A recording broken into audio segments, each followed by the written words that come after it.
अहमदनगर जिल्ह्यात निवडणुकीचा कसा असणार रणसंग्राम? कोणता नेता देणार धोबी पछाड? आमचं ठरलंय म्हणता म्हणता कोणाची येणार सत्ता? मातब्बर नेत्यांना नवीन चेहरा देणार का मात? कोणत्या नेत्यांचा दांडगा जनसंपर्क येणार कामी?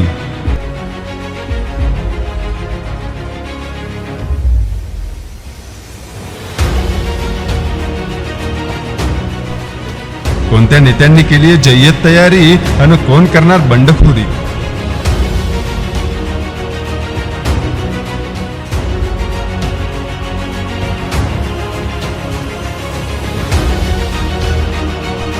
एक धमाकेदार आणि सडेतोड मुलाखत आणि राजकारणातील घडामोडींचा वेगवान आढावा आजपासून पहा फक्त न्यूज टुडे 24 वर.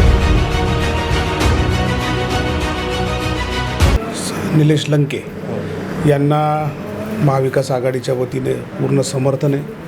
खरं तर अत्यंत चांगला उमेदवार महाविकास आघाडीच्या माध्यमातून या ठिकाणी खरं तर नगर दक्षिणला मिळालेला आहे आणि जो सर्वसामान्यांच्या हाकेला देणारा का खरं तर ते एक कार्यकर्ते म्हणले तरी वावगं ठरणार नाही. जरी आमदार असले तर ते एकदम कार्यकर्त्यांमध्ये मिसळणारा एक माणूस आहे आणि म्हणून निलेश लंके हे अत्यंत तुल्यबळ नव्हे तर जिंकणारे उमेदवार आहे आणि म्हणून निश्चित त्यांचा विजय या ठिकाणी सुकर राहणार आहे.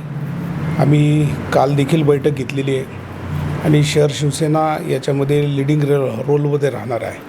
कारण की आपण पाहिलं असेल की नगर शहर शिवसेनेचे कार्यकर्ते पदाधिकारी नगरसेवक यांची स्ट्रेंथ मोठी आहे आणि त्याच्या माध्यमातून आम्ही लोकांना त्या ठिकाणी अपील करणार आहोत की आपण कोणत्याही भूलथापाला बळी न पडता जो आपल्याला अपेक्षित त्या ठिकाणी विकास पाहिजे नव्हता, जो लोकप्रतिनिधी पाहिजे नव्हता, तो लोकप्रतिनिधी आम्हाला कधी भेटलाच नाही आणि म्हणून निलेश लंकेच्या रूपाने अत्यंत चांगला लोकांशी एकरूप असलेला कोविडसारखं काम जे त्यांनी एकदम मोठ्या पद्धतीने करून दाखवलं आणि मग लोकप्रतिनिधी कसा असावा तर अनिल भाईंच्या तालमीत तयार झालेले निलेश लंके आहेत आणि उद्याच्या काळात या नगर शहरात आणि नगर जिल्ह्यात मोठ्या मताधिक्याने त्या ठिकाणी निवडून येतील.